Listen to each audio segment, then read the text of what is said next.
Assalamualaikum warahmatullahi wabarakatuh. Perkenalkan, nama saya Faris Najib Mahindra dari kelas EIC NIM 103. Di sini saya akan menjelaskan materi tentang sejarah perkembangan dan pemikiran ekonomi Islam di Indonesia.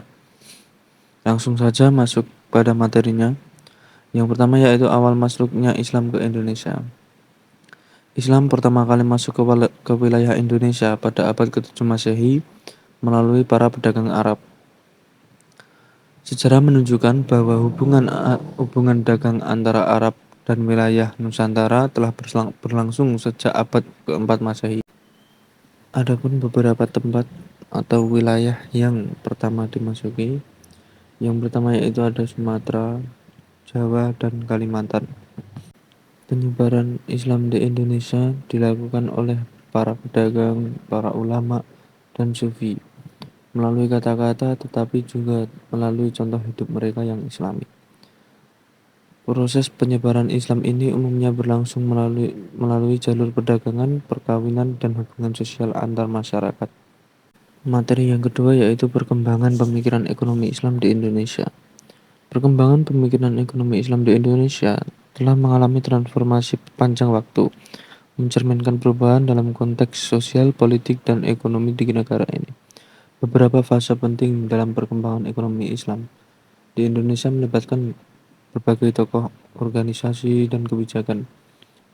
Berikut adalah beberapa aspek utama dalam perkembangan tersebut. Islam.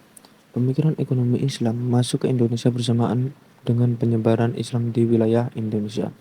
Yang kedua yaitu era kolonial. Pada masa penjajahan, pemikiran ekonomi Islam mungkin tidak mendapatkan perhatian yang cukup karena dominasi sistem ekonomi kolonial. Yang ketiga yaitu pada masa era kemerdekaan. Setelah kemerdekaan Indonesia pada tahun 1945, pemikiran ekonomi Islam menjadi lebih mencolok.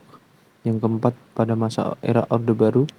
Pada masa era Orde Baru di bawah kepemimpinan Soeharto, pemikiran ekonomi Islam tidak mungkin mendapatkan perhatian besar dalam kebijakan pemerintah. Yang kelima yaitu reformasi dan perkembangan ekonomi Islam. Pasca reformasi pada tahun 1998 membawa perubahan besar bagi Indonesia dan munculnya kebebasan politik juga menciptakan peluang untuk perkembangan pemikiran ekonomi Islam. Yang keenam, pemikiran dan penelitian akademis. Akademisi dan peneliti di Indonesia terus mengembangkan pemikiran ekonomi Islam melalui penelitian, seminar, dan publikasi ilmiah.